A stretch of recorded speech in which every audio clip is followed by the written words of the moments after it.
সকালবেলা ঘুম থেকে ওঠার পরে কি কি করা যাবে না, কি কি করা যাবে না, মনোযোগ সহকারে শুনো। সকালবেলা আমরা ঘুম থেকে উঠি না সবাই, উঠি কি? সকালবেলা ঘুম থেকে ওঠার পরে দেখবেন অনেক মায়েরা আছে আমার আয়না দেখে না গো, আয়না দেখে কি? আমি মায়েদের চরণে বলছি, সকালবেলা ঘুম থেকে উঠে কখনো আয়না দেখা যাবে না। যে সমস্ত মায়েরা বাবারা আয়না দেখে, তাদের ঘরের মধ্যে অশুভ শক্তি, অশান্তি তাদের ঘরের মধ্যে প্রবেশ করে। বলো সবাই। এই কারণে সকালবেলা ঘুম থেকে উঠে কখনো কি দেখা যাবে না গো, আয়না কখনো দেখা যাবে না। তারপরে দ্বিতীয় নিয়ম হলো, ঘুম থেকে ওঠার পরে, এটা আমার মায়েরা করেন, অনেক সময় বাবারাই করে, যে শয্যা ত্যাগ করার আগে বিছানায় থেকে চা বলে চা আহার করে না, করে না? অনেক বাবারা আছে করে। যারা করে বেশি দিন সময় নেই তো অশান্তি চলে আসবে, অশুভ শক্তি ঘরের মধ্যে প্রবেশ করবে। শাস্ত্র কি বলছে? শয্যা ত্যাগ না করে বিছানায় থেকে কোনো কিছু আহার করা যাবে না। একবার তারপরে বলছেন, কি বলছেন? শয্যা ত্যাগ করার পরে কোনো মানুষকে কোনো কটু কথা বলা যাবে না। সেটা ঘরের মানুষ হতে পারে, সেটা বাইরের মানুষ হতে পারে। দেখবেন এই সমস্ত কর্মের মধ্যে কোনো না কোনো কর্ম মানুষ করছে, যার কারণে তাদের মধ্যে অশান্তিও আছে, তাদের ঘরের মধ্যে অশুভ শক্তিও প্রবেশ করছে। বলো সবাই রাধে রাধে। এই কারণে শয্যা ত্যাগ করার পরে কোনো কটু কথা বলা যাবে, বলা যাবে কি? যারা বলবেন তারা বলেন রাধে রাধে। সবাই বুঝে গিয়েছে?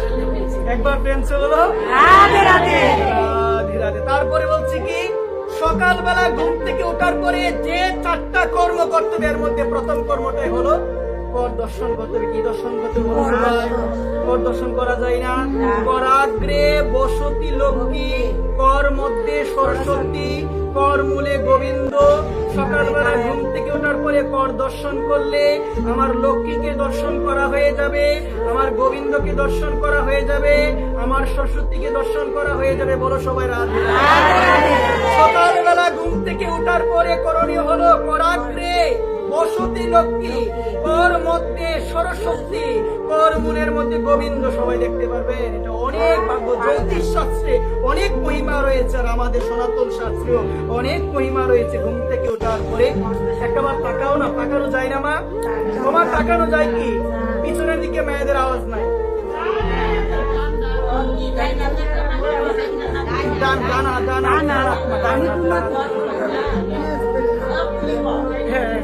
এভাবে তাকাবে, এভাবে তাকাবে। তারপরে বলছে কি, এদিকে মনোযোগ, পরে কথা বলবেন, এদিকে মনোযোগ।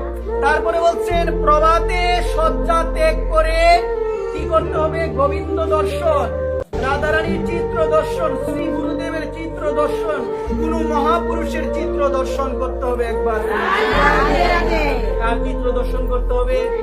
কার চিত্র? দিনটা তোমার ভালো যাবে। তারপরে বলছে কি, মা মাটিতে নামার পূর্বে, ভূমিতে নামার পূর্বে একটাবার প্রণাম করতে হবে। বৈষ্ণবীয় দর্শনে, গৌরীয় বৈষ্ণব দর্শনে এটাকে অনেক বেশি প্রাধান্য দিয়েছে। তিনি তো ভূমি দেবী, সাক্ষাৎ ভগবানের স্ত্রী। কার স্ত্রী গো? সাক্ষাৎ ভগবানের স্ত্রী। এই কারণে ভূমিতে চোখ, এদিকে মনোযোগ, ভূমিতে চরণ রাখার পূর্বে কাকে প্রণাম করতে হবে? এটা আমাদের করা হয় না অনেক সময়।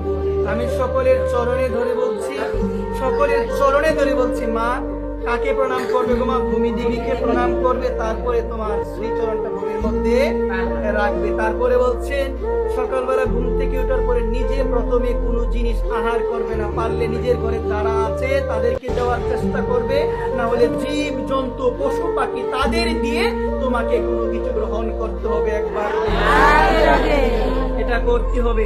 4টা মনে থাকবে কি মা? মনে থাকবে তো? প্রথমটা জানি কি ছিল? যে 4টা করতে হবে না, এটা তো করতে হবে না, যে 4টা করতে হবে। প্রথমে তারপরে কি গো মা?